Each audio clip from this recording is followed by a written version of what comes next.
তারপরে আমাদের ভিতরে ঝামেলা চলতেছে, আমাকে পারিবারিক ভাবে ওর বাড়ি থেকে দেবে না, আমাকে বাড়ি থেকে দেবে না, এইভাবে চলতেছে। আমারে আর কি বলছে যে বলা যাবে না, কিন্তু আমাদের 2 দিন আগে আমাদের কন্ট্যাক্ট হয়, 2 দিন কন্ট্যাক্ট হয়। পরে আমার পরে আমি বলছি তোমার সাথে দেখা করবো, পরে আমরা বলছি ঠিক আছে তুমি মাদ্রাসা থেকে আসো, আমি মাদ্রাসা যাবো, কালকে আসার কথা ছিল, তাহলে মাদ্রাসা যাবো, তুমি আইসো। আমি চিন্তা করছি যদি আমি এইভাবে যাই, আমার বাড়িতে যদি কেউ দেখে আমার ঝামেলা করবে, আমার মারবে, আমার বেশি কথা বলবে, এই জন্য আমি আর ওইভাবে আসি। আমার এই জায়গায় আসার সময় ছিলেন, আমি এই জন্য বোকাটা এই জন্য ইউজ করছি যাতে কেউ না আসতে পারে।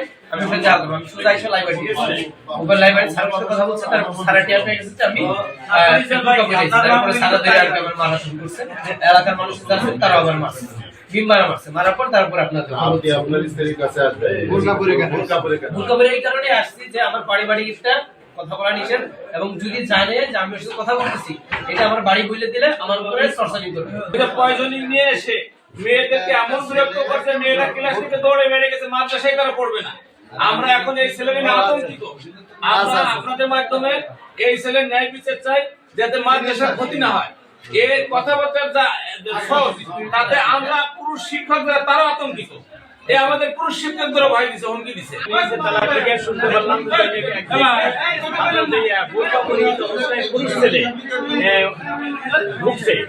ঢুকলে আমি জিজ্ঞেস করলাম কোথায় ঢুকছে, লাইব্রেরির ভিতরে। আমি সরাসরি এই লাইব্রেরিতে আসলাম, লাইব্রেরিতে দেখি 2 জন শিক্ষক আর কোনো লোক নাই। সামনে থাকার কারণে শেষে গেলাম উপরের তলায় গেলে পরেই একজনে দেখলাম, আমি বলছি এই তুমি কে? পুরুষ তুমি বাপ, মানে কথা বলতে চায় না, তার সামনে এই পাই গেছি। এরপর অন্যান্য শিক্ষকরা যারা বাইরে ছিল তারা ধরে আটকে গিয়েছে।